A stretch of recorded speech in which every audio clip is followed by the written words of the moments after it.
Bismillahirrahmanirrahim. My dear students, honorable guardians and viewers, how are you? I hope you are all well. Alhamdulillah, I am also well by the grace of Almighty Allah. Okay, last class I taught you voice, definition of voice. Today I shall discuss you or I shall teach you rules of voice. Welcome to online class. I am Nilufar Yasmin, assistant teacher, Garudia Secondary School, Bakirganj, Borishal.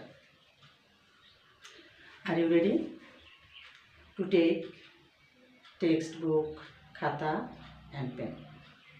Okay. Active voice के passive করার নিয়ম আমরা পূর্বে এই বিষয় সম্পর্কে সংক্ষেপে ধারণা দিয়েছিলাম। আজকে রুল আকারে তোমাদেরকে ধারণা দেওয়ার কথা ছিল। সেই ধারাবাহিকতায় আজকে আমার এই ক্লাস অ্যাসার্টিভ সেন্টেন্সের ক্ষেত্রে, অর্থাৎ রুল অন। অ্যাক্টিভ ভয়েসকে প্যাসিভ ভয়েসের সাবজেক্ট হয়ে বাক্যের প্রথমে বসে এবং সাবজেক্ট বাই আকারে অবজেক্ট হয়ে থাকে। আমি যেমন বলেছিলাম প্রথমে অবজেক্ট সাবজেক্ট, সাবজেক্টে রূপান্তর। ওকে, এবার দ্বিতীয় যে রুল নিয়মটা হচ্ছে মূল ভার্বের পাস্ট পার্টিসিপল হয় এবং এর পূর্বে টেন্স অনুযায়ী বি ভার্ব। যেমন 2 নম্বরে বলা হয়েছিল তোমাদেরকে ভার্ব টু বি।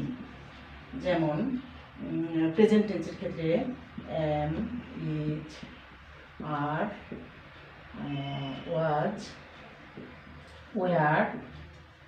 তারপর ফিউচার, এটা হচ্ছে পাস্ট টেন্সের ক্ষেত্রে।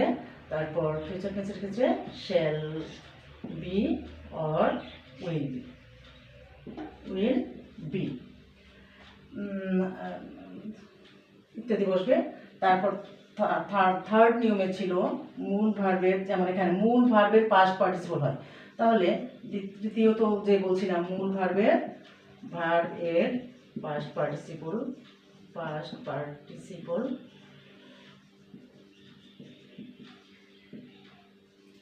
পার্টিসিপল আর এই যে এর টেন্স অনুযায়ী এটা হবে, যেমন সাবজেক্ট বাই আকারে অবজেক্ট হয়ে বসে, যেমন বাই।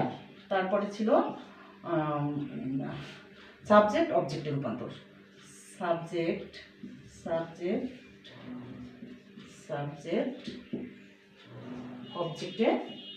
অবজেক্টে রূপান্তর। অর্থাৎ আমি যখন এখানে কথা আছে অবজেক্টকে সাবজেক্টে রূপান্তর, অবজেক্টকে সাবজেক্টে যখন আমি রূপান্তর করবো, অর্থাৎ অবজেক্ট যখন সাবজেক্টে আসবে সে অবশ্যই সাবজেক্টিভ রূপে বসবে।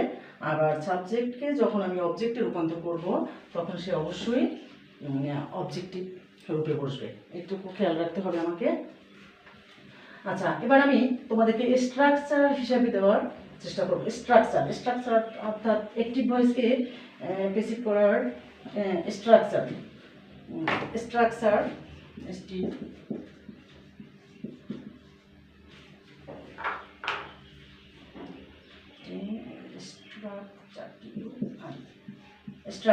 স্ট্রাকচারটা তোমরা খাতায় লিখে নাও, সুন্দরভাবে খাতায় লিখে রাখো। স্ট্রাকচার সাবজেক্ট আকারে object plus be verb plus past participle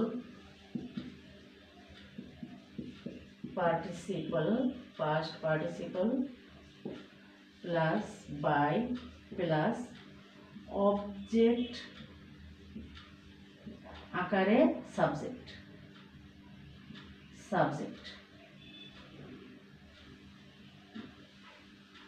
object আকারে সাবজেক্ট। তোমরা এই স্ট্রাকচারটি সুন্দরভাবে খাতায় লিখে রাখো।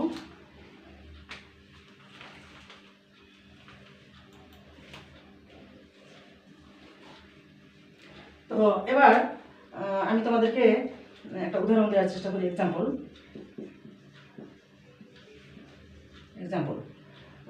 যেমন I eat rice, I eat rice.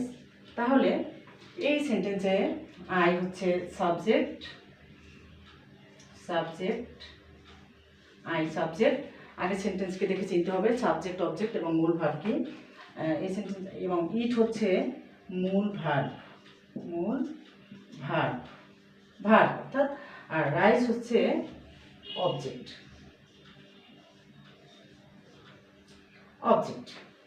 এটাকে যদি আমি প্যাসিভ করি তাহলে কি আসে?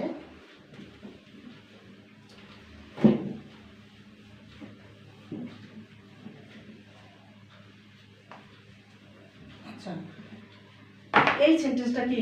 এটা হচ্ছে অ্যাক্টিভ গ্রুপ, এটা হচ্ছে অ্যাক্টিভ ভয়েস।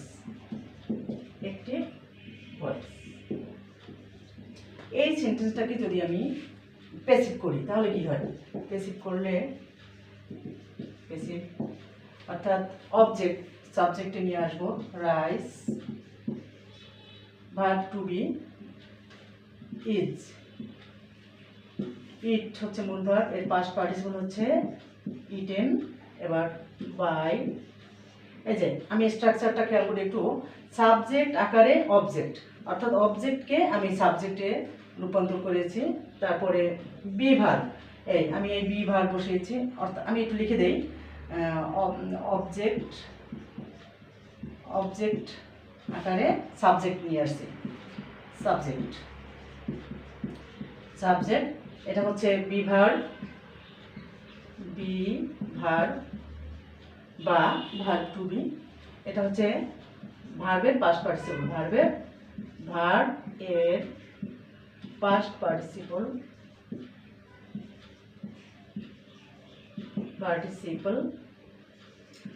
ভার্বের পাস্ট পার্টিসিপল, অর্থাৎ এটাকে ভিতরিও বলা চলে।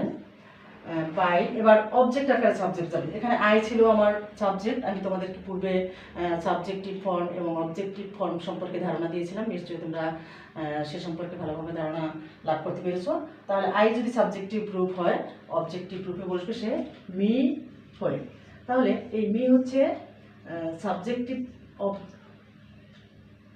অবজেক্টে বসছে, অর্থাৎ সাবজেক্টিভ রূপে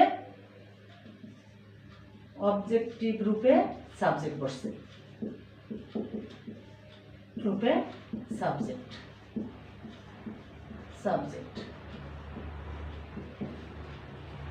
অবজেক্টিভ রূপে সাবজেক্ট। তাহলে আমি তোমাদেরকে এই বিষয় সম্পর্কে আরেকটা উদাহরণের মাধ্যমে বিষয়টাকে স্পষ্ট করানোর চেষ্টা করব। এখানে আই ইট রাইস, অর্থাৎ I first person singular number দিয়ে তোমাদেরকে আমি একটা এক্সাম্পল দিয়েছি। এবার অন্য একটা উদাহরণ দেওয়ার চেষ্টা করি। তো খেয়াল করি, he reads a book, he reads অথবা writes a book, he writes a book. Active ভয়েসে আছে হি রাইটস এ বুক। তো আমরা বুঝতে পেরেছি এটা হবে অবজেক্ট, মূল ভার্ব হচ্ছে আমার রাইটস, আর হি হচ্ছে সাবজেক্ট। শিক্ষার্থী বন্ধুরা, আমি আবার তোমাদেরকে ধারণা দিচ্ছি, এটা হচ্ছে থার্ড পারসন সিঙ্গুলার নাম্বার, সে কারণে ভার্বের সাথে আমার এস বা ইএস যুক্ত হয়েছে। তাহলে এটাকে যদি আমি প্যাসিভ করি, প্যাসিভ কি আসবে? এ বুক ইজ রিটেন, WRITTEN। শিক্ষার্থী বন্ধুরা, ইটেন লিখতে সিঙ্গেল টি আর রিটেন লিখতে ডাবল টি। সব সময় মনে রাখবে ইটেন লিখতে একটা টি এবং রিটেন লিখতে double T. Written by he, এর অবজেক্টিভ ফর্ম হবে হিম, অবজেক্টিভ ফর্ম হবে হিম। তো নিশ্চয়ই তোমরা অ্যাক্টিভ ভয়েসকে কীভাবে প্যাসিভ করতে হয়, আমরা আজকে প্রেজেন্ট ইনডিফিনিট টেন্সের উদাহরণের মাধ্যমে তোমাদেরকে অ্যাক্টিভ ভয়েসকে কীভাবে প্যাসিভ করতে হয় সে সম্পর্কে প্রথম রুল সম্পর্কে ধারণা দেওয়ার চেষ্টা করলাম। আগামী ক্লাসে দ্বিতীয় rule and tense by tense অর্থাৎ present indefinite, present continuous, present perfect, past indefinite, past continuous, past perfect এবং ফিউচার ইনডিফিনিট, ফিউচার কন্টিনিউয়াস এবং ফিউচার পারফেক্ট টেন্সের অ্যাক্টিভ ভয়েসকে কীভাবে প্যাসিভ ভয়েসে রূপান্তর করতে হয় সে বিষয়ে বিস্তারিত ধারণা দেওয়ার চেষ্টা করব। আশা করি তোমরা সবাই অনলাইন ক্লাসের সাথেই থাকবে। তোমরা সবাই সুস্থ থাকো, ভালো থাকো, এই প্রত্যাশায় আজকের অনলাইন ক্লাস এ পর্যন্তই। সবাইকে ধন্যবাদ।